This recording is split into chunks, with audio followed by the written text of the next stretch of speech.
Hi Bitwise, Fee here. Just wanted to do another Tuesday tip for you guys. Take you through how some of our customers use some of our forecasting tools. This example is really to highlight some of the more different ways that people can use us. And it's not just about, here's an exact forecast for an exact time period and this is how it's going to line up. Because we all know the reality is that we have people factors in the field and that affects how much fruit we can pick. Therefore, how does that line up with the total amount of fruit on the plant that can be picked, and why does it not line up? So what we've got here is the summary page of what our customers see, where we have historical data about the different blocks that were picked. At the top here, what we're looking at, we've got block 1, 2, and 3. We've got these different dates along the top here, and this is the estimate that Bitwise has given about what is going to be picked on every week for those blocks. This middle section here is the actuals of what was actually picked from and given to us by the customer, of what was picked on a certain week. And then down below with the sort of colourful chart is how close did we get. And on a weekly basis, anything plus or minus 15% of actuals is really good.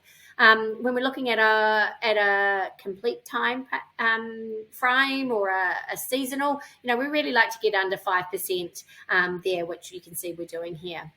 Now, this customer's blueberries, and it was really interesting because what we noticed was that in our forecast, based on what we could see on the crop and what was available to be picked, we could see this trend that, the plants were getting lighter over the weeks. So this is an 8-week period. We started with 16 tonnes available for picking at the beginning of March.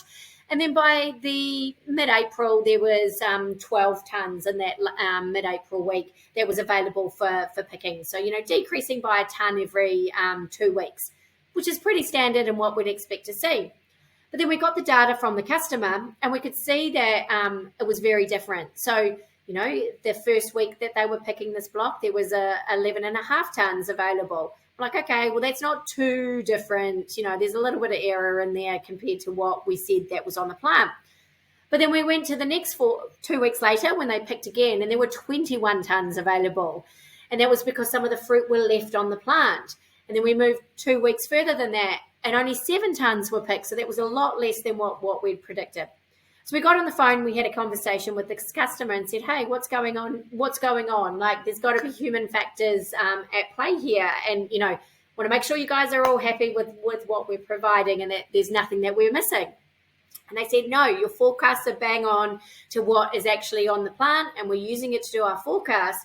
But how we're acting in the field is that we'll do a really heavy week of picking where we'll go really hard on the plants. And that could be influenced by the price at market, how much blueberries are in storage, and in transit, orders that they've got coming. And then what they do is the next pick that they do, they'll do a lighter pick. And then 2 weeks later, they'll do a heavier pick again, and then they'll do a lighter pick again. And so they're using our forecast tool to work out what they've got to pick and how heavy and light to go.